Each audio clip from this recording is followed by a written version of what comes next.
Hello hi friends, good morning. ಎಲ್ಲರೂ ಹೇಗಿದ್ದೀರಾ? ನಾನು ಇವತ್ತೊಂದು ತುಂಬ ಆರೋಗ್ಯಕರವಾದ ಡಯಟ್ ಫುಡ್ ತಯಾರಿಸ್ತಾ ಇದ್ದೀನಿ. ಏನಂದರೆ ಸ್ವೀಟ್ ಕಾರ್ನ್ದು ಸಲಾಡು ಇಲ್ಲ ಕೋಸಂಬರಿ. ಸೇಮ್ ಮದುವೆ ಮನೆ ಥರವೇ ಇರುತ್ತೆ. ಅದನ್ನು ಕೊನೆ ತನಕ ನೋಡಿ, ಎಲ್ಲೂ ಸ್ಕಿಪ್ ಮಾಡಿಬಿಡಿ.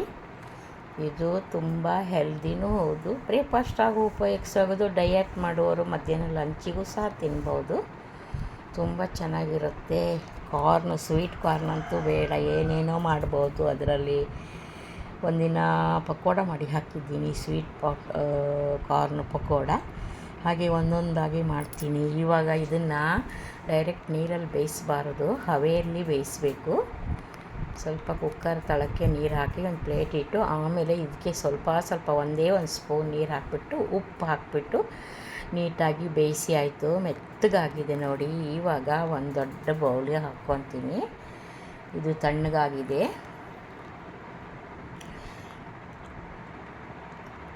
ಇದು ವೆಯ್ಟ್ ಲಾಸ್ ಮಾಡೋರಿಗೆ ತುಂಬ ಒಳ್ಳೆಯದು. ಹಾಗೆ ಒಂದು ದೊಡ್ಡ ದಾಳಿಂಬೆ ಹಣ್ಣಿನ ಸಿಪ್ಪೆ ಕಾಳೆಲ್ಲ ಬಿಡಿಸ್ಕೊಂಡಿದ್ದೀನಿ.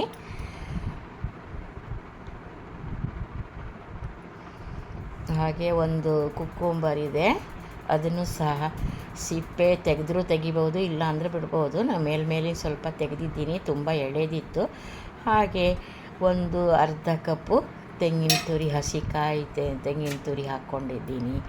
ಈ ಕೋಸಂಬರಿಗೆಲ್ಲ ತೆಂಗಿನ ತುರಿ ಕಾಯಿ ಹಾಕಿದರೆ ಚೆನ್ನಾಗಿರುತ್ತೆ. ಹಾಗೆ ಕರಿಬೇವು, ಕೊತ್ತಂಬರಿ ಸೊಪ್ಪನ್ನು ಸಹ ಇದಕ್ಕೆ ಹಾಕಿ ಕಲಿಸ್ತೀನಿ, ಚಿಕ್ಕದಾಗಿ ಹಚ್ಚಿ.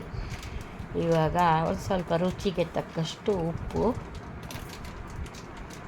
ಕೋಸಂಬರಿಗಳಲ್ಲಿ ಎಷ್ಟೊಂದು ವಿಧ ಇದೆ, ಹೆಸರುಬೇಳೆದು, ಕಡಲೆಬೇಳೆದು. ಇವಾಗ ಎಲ್ಲ ಆಯಿತು. ಈಗ ಕೊನೆಯಲ್ಲಿ ಒಂದು ಅರ್ಧ ಲಿಂಬೆಹಣ್ಣನ್ನ ಜ್ಯೂಸ್ ಹಾಕ್ಬಿಡ್ತೀನಿ. ಆವಾಗಲೇ ತಿನ್ನಬೇಕು. ಲಿಂಬೆಹಣ್ಣು ಜ್ಯೂಸ್ ಹಾಕಿದ ಮೇಲೆ ತುಂಬ ಹೊತ್ತೇನು ಇಡುವಾಗಿಲ್ಲ. ಇದು ಫುಲ್ ನೀರು ಒಡೆದುಕೊಳ್ಳುತ್ತೆ ಫ್ರೆಂಡ್ಸ್, ನೆನ್ಪಿಟ್ಕೊಳ್ಳಿ. ಹಾಗೆ ಆಯಿತು. ಆಲ್ಮೋಸ್ಟು ಫುಲ್ಲು ನೋಡೋಕ್ಕೂ ಚೆನ್ನಾಗಿದೆ, ತಿನ್ನೋಕ್ಕೂ ಚೆನ್ನಾಗಿರುತ್ತೆ. ಇದು ಏನಂದರೆ ಉಪವಾಸ ಇದ್ದಲ್ಲೂ ಸಹ ಮಾಡ್ಕೊಂಡು ತಿನ್ಬೋದು, ಡಯಟ್ ಮಾಡುವವರು ತಿನ್ಬೋದು. ಇದಕ್ಕೆ ಒಂದು ಚಿಕ್ಕ ಒಗ್ಗರಣೆ ಹಾಕೋಣ. ಇವಾಗ ಒಗ್ಗರಣೆನೂ ಸಹ ತಣ್ಣಗಾದ ಮೇಲೆ ಮಿಕ್ಸ್ ಮಾಡಬೇಕು. ಎಲ್ಲ ಸಾಮಾನು ಬಿಸಿ ಬಿಸಿಯಾಗಿ ಮಿಕ್ಸ್ ಮಾಡುವಂಗಿಲ್ಲ ಫ್ರೆಂಡ್ಸ್. ಈ ಬಾಣಲಿಗೆ ಒಂದೆರಡು ಚಮಚ ಕೊಬ್ಬರಿ ಎಣ್ಣೆನೇ ಯೂಸ್ ಮಾಡಿ ಹಾಕ್ಕೊಂಡಿದ್ದೀನಿ. ಬಿಸಿ ಆಯಿತು. ಇವಾಗ ಸಾಸಿವೆಯನ್ನು ಹಾಕ್ತೀನಿ. ಚಟಪಟ ಅಂತ ಇದೆ ಸಾಸಿವೆ. ಹಾಗೆ ಅದು ಚಟಪಟ ಅನ್ನೋ ತಕ್ಷಣ ಸ್ವಲ್ಪ ಜೀರಿಗೆನೂ ಹಾಕಿಬಿಡಿ. ಜೀರಿಗೆ ಹಾಕಿ ಒಣ ಮೆಣಸಿನಕಾಯಿ, ಬ್ಯಾಡಗಿ ಮೆಣಸಿನ ಒಂದು 2 ಮೆಣಸನ್ನ ಕಟ್ ಮಾಡಿ ಹಾಕಿಬಿಟ್ಟು, ಆಮೇಲೆ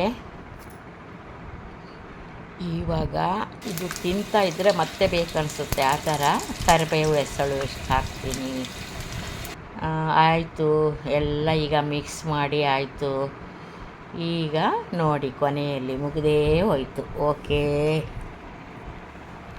ಓಕೆ ಫ್ರೆಂಡ್ಸ್, ಇನ್ನೂ ಹೊಸದೊಂದು ವಿಡಿಯೋದೊಂದಿಗೆ ನಿಮ್ಮನ್ನು ಭೇಟಿಯಾಗುತ್ತೀನಿ. ಅಲ್ಲಿಯ ತನಕ ಬಾಯ್.